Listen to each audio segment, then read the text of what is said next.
In this first weave rope footwork drill, we're practicing being able to coordinate moving our feet with our knees and hips all at the same time. All you need is a rope or a string or even your own hand wraps to just put across somewhere, and you're just going to practice going up and down, bending and going underneath the rope. Now notice I'm bending from the hips and the knees as opposed to the waist or the head. Okay, I want to keep my upper body relatively straight up and down to avoid getting kneed, to avoid getting uppercut. And I'm just focusing on bending my knees and dropping my hips as I take those steps.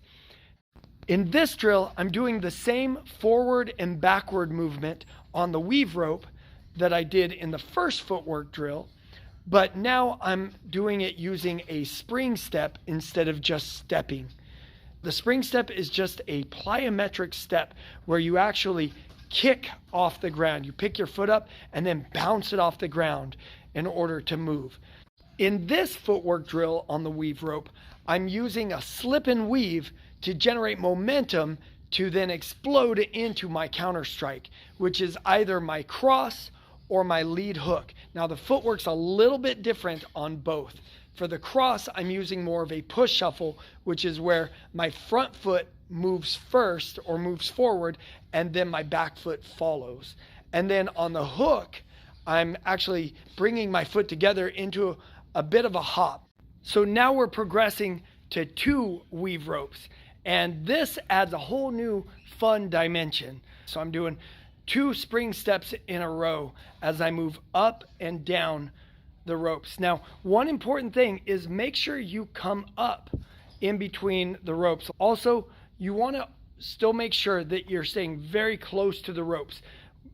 In this 5th footwork drill on the weave rope, we're now combining that double spring step with a pivot into a counter.